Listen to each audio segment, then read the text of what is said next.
अहबार 11वां बाब।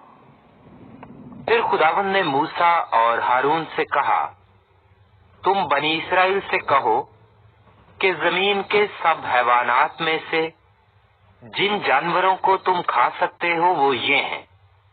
जानवरों में जिनके पांव अलग और चिरे हुए हैं और वो चुगाली करते हैं, तुम उनको खाओ।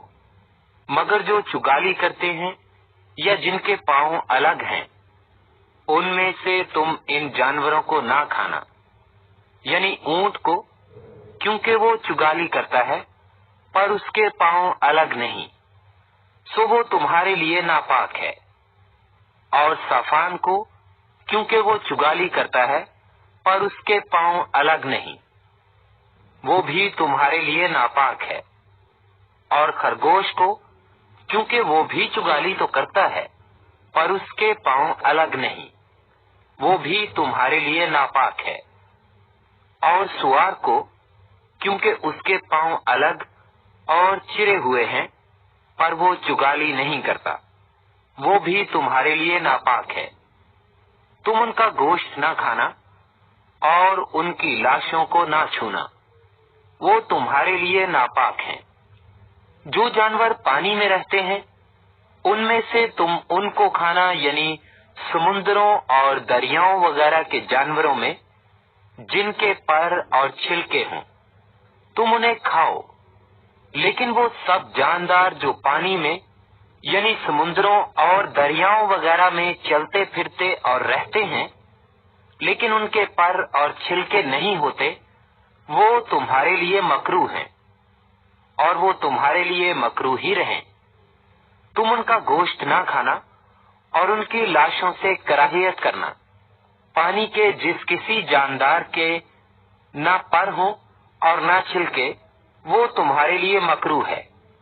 और परिंदों में जो मकरूह होने के सबब से कभी खाए ना जाएं और जिनसे तुम्हें कराहियत करना है, सो ये हैं उकाब और उस्तख्वान, ख्वार और लगड़ और चील और हर किस्म का बाज और हर किस्म के कौवे और शुतुरमुर्ग और चुगद और कोकल और हर किस्म के शाहीन और बूम और हरगेला और उल्लू और काज और हवासिल और गिद्ध और लकलक और सब किस्म के बगले और हुदहुद और चमगादड़ और सब पर्दा रेंगने वाले जानदार जितने चार पांव के बल चलते हैं, वो तुम्हारे लिए मकरूह हैं। मगर पर्दा रेंगने वाले जानदारों में से जो चार पांव के बल चलते हैं, तुम उन जानदारों को खा सकते हो जिनके जमीन के ऊपर कूदने फांदने को पांव के ऊपर टांगे होती हैं। वो जिन्हें तुम खा सकते हो ये हैं हर किस्म की टिड्डी और हर किस्म का सोल्याम और हर किस्म का झींगर और हर किस्म का टिड्डा। पर सब पर्दा रेंगने वाले जानदार जिनके चार पांव हैं, वो तुम्हारे लिए मकरूह हैं और इनसे तुम नापाक ठहरोगे। जो कोई इनमें से किसी की लाश को छुए, वो शाम तक नापाक रहेगा। और जो कोई इनकी लाश में से कुछ भी उठाए, वो अपने कपड़े धो डाले और वो शाम तक नापाक रहेगा।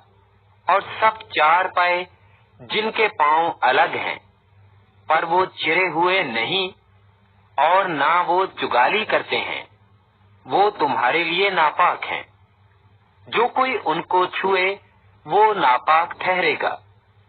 और चार पांव पर चलने वाले जानवरों में से जितने अपने पंजों के बल चलते हैं, वो भी तुम्हारे लिए नापाक हैं। जो कोई उनकी लाश को छुए, वो शाम तक नापाक रहेगा। और जो कोई उनकी लाश को उठाए, वो अपने कपड़े धो डाले और वो शाम तक नापाक रहेगा। ये सब तुम्हारे लिए नापाक हैं।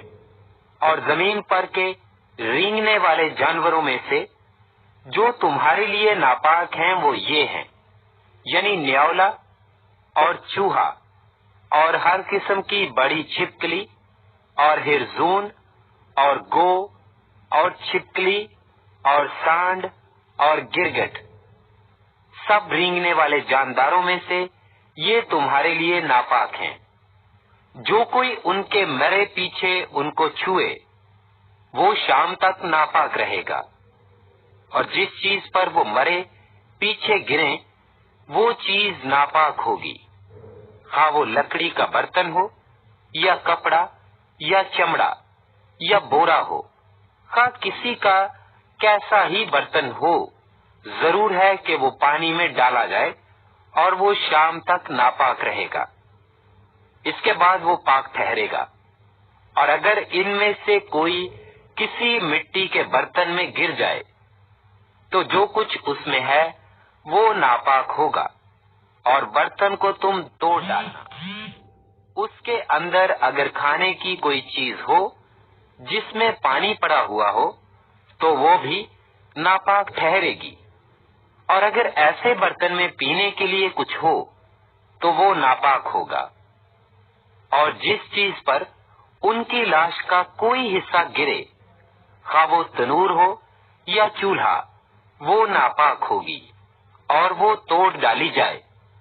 ऐसी चीजें नापाक होती हैं और वो तुम्हारे लिए भी नापाक हों।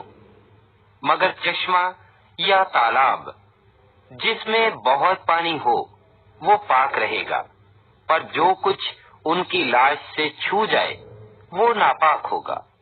और अगर उनकी लाश का कुछ हिस्सा किसी बोने के बीज पर गिरे तो वो बीज पाक रहेगा, पर अगर बीज पर पानी डाला गया हो और उसके बाद उनकी लाश में से कुछ हिस्सा उस पर गिरा हो तो वो तुम्हारे लिए नापाक होगा। और जिन जानवरों को तुम खा सकते हो, अगर उनमें से कोई मर जाए तो जो कोई उसकी लाश को छुए वो शाम तक नापाक रहेगा, और जो कोई उनकी लाश में से कुछ खाए वो अपने कपड़े धो डाले और वो शाम तक नापाक रहेगा। और जो कोई उनकी लाश को उठाए वो अपने कपड़े धो डाले और वो शाम तक नापाक रहेगा। और सब रेंगने वाले जानदार जो जमीन पर रेंगते हैं मकरूह हैं और कभी खाए न जाएं। और जमीन पर के सब रेंगने वाले जानदारों में से जितने पेट या चार पांव के बल चलते हैं या जिनके बहुत से पांव होते हैं, उनको तुम ना खाना, क्योंकि वो मकरूह हैं। और तुम किसी रेंगने वाले जानदार के सबब से जो जमीन पर रेंगता है अपने आप को मकरूह ना बना लेना, और ना उनसे अपने आप को नापाक करना कि नजस हो जाओ, क्योंकि मैं खुदावंद तुम्हारा खुदा हूँ। इसलिए अपने आप को मुकद्दस करना और पाक होना, क्योंकि मैं कुद्दूस हूँ। सो तुम किसी तरह के रेंगने वाले जानदार से जो जमीन पर चलता है अपने आप को नापाक ना करना, क्योंकि मैं खुदावंद हूँ। और तुमको मुल्के मिस्र से इसलिए निकाल कर लाया हूँ कि मैं तुम्हारा खुदा ठहरूं। इसलिए तुम मुकद्दस होना, क्योंकि मैं कुद्दूस हूँ।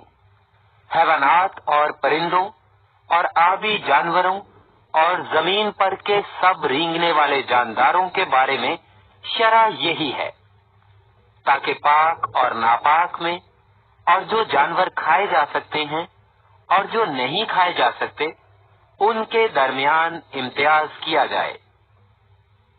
अहबार 12वां बाब। और खुदावंद ने मूसा से कहा, बनी इस्राएल से कह कि अगर कोई औरत हामला हो और उसके लड़का हो तो वो 7 दिन तक नापाक रहेगी, जैसे हैज के अय्याम में रहती है। और 8वें दिन लड़के का खतना किया जाए। इसके बाद 35 दिन तक वो तहारत के खून में रहे, और जब तक उसकी तहारत के अय्याम पूरे न हो तब तक ना तो किसी मुकद्दस चीज को छुए और ना मकदस में दाखिल हो। और अगर उसके लड़की हो तो वो 2 हफ्ते नापाक रहेगी, जैसे हैज के अय्याम में रहती है। इसके बाद वो 66 दिन तक तहारत के खून में रहे, और जब उसकी तहारत के अय्याम पूरे हो जाएं, तो खा उसके बेटा हो या बेटी, वो सौख्तनी कुर्बानी के लिए एक यकसाला बर्रा और खता की कुर्बानी के लिए कबूतर का एक बच्चा या एक कुमरी खैमाए इज्तमा के दरवाजा पर काहिन के पास लाए, और काहिन उसे खुदावंद के हजूर गुजराने और उसके लिए कफारा दे। तब वो अपने जरियाने खून से पाक ठहरेगी। जिस औरत का लड़का या लड़ी हो, उसके बारे में शरा ये है, और अगर उसको बर्रा लाने का मकदूर ना हो, तो वो 2 कुमरियां या कबूतर के 2 बच्चे या एक सौख्तनी कुर्बानी के लिए और दूसरा खता की कुर्बानी के लिए लाए। यूं काहिन उसके लिए कफारा दे तो वो पाक ठहरेगी। अहबार 13वां बाब। फिर खुदावंद ने मूसा और हारून से कहा, अगर किसी के जिस्म की जिल्द में वर्म या पिपड़ी या सफेद चमकता हुआ दाग हो, और उसके जिस्म की जिल्द में कोढ़ सी बला हो, तो उसे हारून काहिन के पास या उसके बेटों में से जो काहिन है किसी के पास ले जाएं, और काहिन उसके जिस्म की जिल्द की बला को देखे। अगर उसकी बला की जगह के बाल सफेद हो गए हों और वो बला देखने में खाल से गहरी हो, तो वो कोढ़ का मर्ज है, और काहिन उस शख्स को देखकर उसे नापाक करार दे। और अगर उसके जिस्म की जिल्द का चमकता हुआ दाग सफेद तो हो, पर खाल से गहरा ना दिखाई दे, और ना उसके ऊपर के बाल सफेद हो गए हों, तो काहिन उस शख्स को 7 दिन तक बंद रखे, और 7वें दिन काहिन उसे मुलाहिजा करे, और अगर वो बला उसे वहीं की वहीं दिखाई दे और जिल्द पर फैल न गई हो, तो काहिन उसे 7 दिन और बंद रखे, और 7वें दिन काहिन उसे फिर मुलाहिजा करे, और अगर देखे कि उसकी बला की चमक कम है और वो जिल्द के ऊपर फैली भी नहीं है, तो काहिन उसे पाक करार दे, क्योंकि वो पिपड़ी है। सो वो अपने कपड़े धो डाले और साफ हो जाए। लेकिन अगर काहिन के उस मुलाहिजा के बाद जिसमें वो साफ करार दिया गया था, वो पिपड़ी उसकी जिल्द पर बहुत फैल जाए, तो वो शख्स काहिन को फिर दिखाया जाए, और काहिन उसे मुलाहिजा करे, और अगर देखे कि वो पिपड़ी जिल्द पर फैल गई है, तो वो उसे नापाक करार दे, क्योंकि वो कोढ़ है। अगर किसी शख्स को कोढ़ का मर्ज हो, तो उसे काहिन के पास ले जाएं, और काहिन उसे मुलाहिजा करे, और अगर देखे कि जिल्द पर सफेद वर्म है और उसने बालों को सफेद कर दिया है, और उस वर्म की जगह का गोश्त जीता और कच्चा है, तो ये उसके जिस्म की जिल्द में पुराना कोढ़ है। सो काहिन उसे नापाक करार दे, पर उसे बंद न करे, क्योंकि वो नापाक है।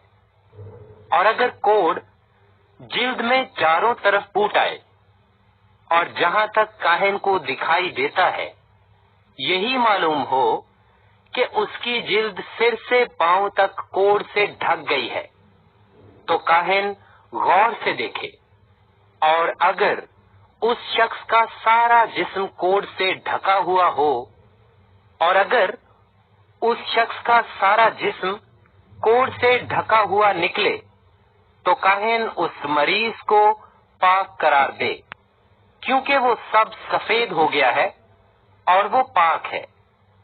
और जिस दिन जीता और कच्चा गोश्त उस पर दिखाई दे, वो नापाक होगा, और काहिन उस कच्चे गोश्त को देखकर उस शख्स को नापाक करार दे।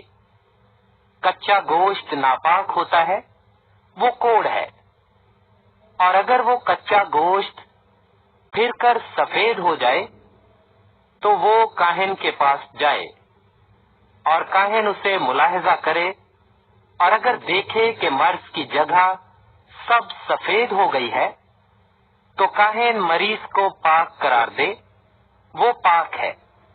और अगर किसी के जिस्म की जिल्द पर फोड़ा होकर अच्छा हो जाए और फोड़े की जगह सफेद वरम या सुर्खी माइल चमकता हुआ सफेद दाग हो तो वो काहिन को दिखाया जाए और काहिन उसे मुलाहिजा करे, और अगर देखे कि वो खाल से गहरा नजर आता है और उस पर के बाल भी सफेद हो गए हैं तो काहिन उस शख्स को नापाक करार दे, क्योंकि वो कोढ़ है जो फोड़े में से फूट कर निकला है। पर अगर काहिन देखे कि उस पर सफेद बाल नहीं और वो खाल से गहरा भी नहीं है और उसकी चमक कम है तो काहिन उसे 7 दिन तक बंद रखे। और अगर वो जिल्द पर चारों तरफ फैल जाए तो काहिन उसे नापाक करार दे, क्योंकि वो कोढ़ की बला है। पर अगर वो चमकता हुआ दाग अपनी जगह पर वहीं का वहीं रहे और फैल ना जाए तो वो फोड़े का दाग है। पस काहिन उस शख्स को पाक करार दे। या अगर जिस्म की खाल कहीं से जल जाए और उस जली हुई जगह का जीता गोश्त एक सुर्खी माइल चमकता हुआ सफेद दाग या बिल्कुल ही सफेद दाग बन जाए तो काहिन उसे मुलाहिजा करे, और अगर देखे कि उस चमकते हुए दाग के बाल सफेद हो गए हैं और वो खाल से गहरा दिखाई देता है तो वो कोढ़ है जो उस जल जाने से पैदा हुआ है, और काहिन उस शख्स को नापाक करार दे, क्योंकि उसे कोढ़ की बीमारी है। लेकिन अगर काहिन देखे कि उस चमकते हुए दाग पर सफेद बाल नहीं और ना वो खाल से गहरा है बल्कि उसकी चमक भी कम है तो वो उसे 7 दिन तक बंद रखे, और 7वें दिन काहिन उसे देखे। अगर वो जिल्द पर बहुत फैल गया हो तो काहिन उस शख्स को नापाक करार दे, क्योंकि उसे कोढ़ की बीमारी है। और अगर वो चमकता हुआ दाग अपनी जगह पर वहीं का वहीं रहे और जिल्द पर फैला हुआ ना हो बल्कि उसकी चमक भी कम हो तो वो फक्त जल जाने के बायस फूला हुआ है, और काहिन उस शख्स को पाक करार दे, क्योंकि वो दाग जल जाने के सबब से है। अगर किसी मर्द या औरत के सिर या ठोड़ी में दाग हो तो काहिन उस दाग को मुलाहिजा करे, और अगर देखे कि वो खाल से गहरा मालूम होता है और उस पर जर्द जर्द बारीक रोंगटे हैं तो काहिन उस शख्स को नापाक करार दे, क्योंकि वो साफा है जो सिर या ठोड़ी का कोढ़ है। और अगर काहिन देखे कि वो साफा की बला खाल से गहरी नहीं मालूम होती और उस पर स्याह बाल नहीं है तो काहिन उस शख्स को जिसे साफा का मर्ज है 7 दिन तक बंद रखे, और 7वें दिन काहिन उस बला का मुलाहिजा करे, और अगर देखे कि साफा फैला नहीं और उस पर कोई जर्द बाल भी नहीं और साफा खाल से गहरा नहीं मालूम होता तो उस शख्स के बाल मूंढे जाएं, लेकिन जहां साफा हो वो जगह ना मूंढी जाए, और काहिन उस शख्स को जिसे साफा का मर्ज है 7 दिन और बंद रखे। फिर 7वें रोज काहिन साफा का मुलाहिजा करे, और अगर देखे कि साफा जिल्द में फैला नहीं और ना वो खाल से गहरा दिखाई देता है तो काहिन उस शख्स को पाक करार दे, और वो अपने कपड़े धोए और साफ हो जाए।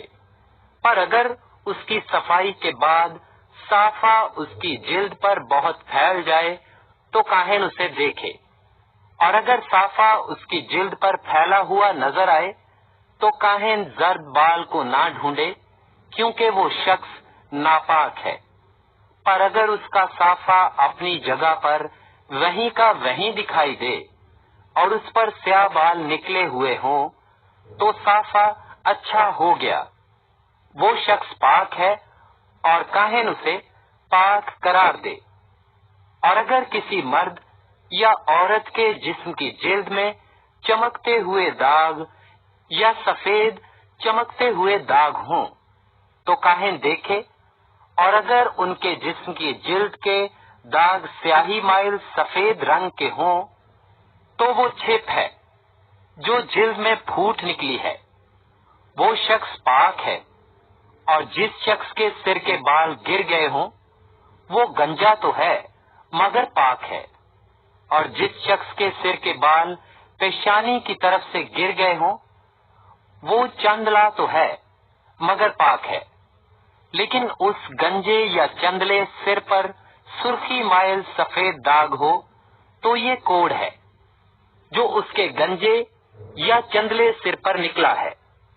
सो काहिन उसे मुलाहिजा करे, और अगर वो देखे कि उसके गंजे या चंदले सिर पर वो दाग ऐसा सुर्खी माइल सफेद रंग लिए हुए है जैसा जिल्द के कोढ़ में होता है, तो वो आदमी कोढ़ी है, वो नापाक है, और काहिन उसे जरूर ही नापाक करार दे, क्योंकि वो मर्ज उसके सिर पर है। और जो कोढ़ी इस बला में मुब्तला हो, उसके कपड़े फटे और उसके सिर के बाल बिखरे रहें, और वो अपने ऊपर के होंठ को ढाके और चिल्ला चिल्ला कर कहे, नापाक नापाक। जितने दिनों तक वो इस बला में मुब्तला रहे, वो नापाक रहेगा, और वो है भी नापाक। बस वो अकेला रहा करे, उसका मकान लश्करगाह के बाहर हो, और वो कपड़ा भी जिसमें कोढ़ की बला हो, खा वो ऊन का हो या कैतान का, और वो बला भी खा कैतान या ऊन के कपड़े के ताने में या उसके बाने में हो, या वो चमड़े में हो या चमड़े की बनी हुई किसी चीज में हो। अगर वो बला कपड़े या चमड़े में, कपड़े के ताने में या बाने में या चमड़े की किसी चीज में सब्जी माइल या सुर्खी माइल रंग की हो, तो वो कोढ़ की बला है और काहिन को दिखाई जाए, और काहिन उस बला को देखे और उस चीज को जिसमें वो बला है 7 दिन तक बंद रखे, और 7वें दिन उसको देखे। अगर वो बला कपड़े के ताने में या बाने में या चमड़े पर या चमड़े की बनी हुई किसी चीज पर फैल गई हो, तो वो खा जाने वाला कोढ़ है और नापाक है। और उस ऊन या कैतान के कपड़े को जिसके ताने में या बाने में वो बला है, या चमड़े की उस चीज को जिसमें वो है, जला दे, क्योंकि ये खा जाने वाला कोढ़ है, वो आग में जलाया जाए। और अगर काहिन देखे कि वो बला कपड़े के ताने में या बाने में या चमड़े की किसी चीज में फैली हुई नजर नहीं आती, तो काहिन हुक्म करे कि उस चीज को जिसमें वो बला धोएं, और वो फिर उसे और 7वें दिन तक बंद रखे। और उस बला के धोए जाने के बाद काहिन फिर उसे मुलाहिजा करे, और अगर देखे कि उस बला का रंग नहीं बदला और वो फैली भी नहीं है, तो वो नापाक है। तो उस कपड़े को आग में जला देना, क्योंकि वो खा जाने वाली बला है, खा उसका फसाद अंदरूनी हो या बैरूनी। और अगर काहिन देखे कि धोने के बाद उस बला की चमक कम हो गई है, तो वो उसे उस कपड़े से या चमड़े से, ताने या बाने से फाड़ कर निकाल फेंके। और अगर वो बला फिर भी कपड़े के ताने या बाने में या चमड़े की चीज में दिखाई दे, तो वो फूट कर निकल रही है। बस तू उस चीज को जिसमें वो बला है आग में जला देना। और अगर उस कपड़े के ताने یا بانے میں سے یا چمڑے کی چیز میں سے جسے تو نے دھویا ہے وہ بلا جاتی رہی ہے تو وہ چیز دوبارہ دھوئی جائے اور وہ پاک ٹھہرے گی۔ اون یا کتان کے تانے یا بانے میں یا چمڑے کی کسی چیز میں اگر کوڑ کی بلا ہو تو اسے پاک یا ناپاک قرار دینے کے لیے شرع یہی ہے۔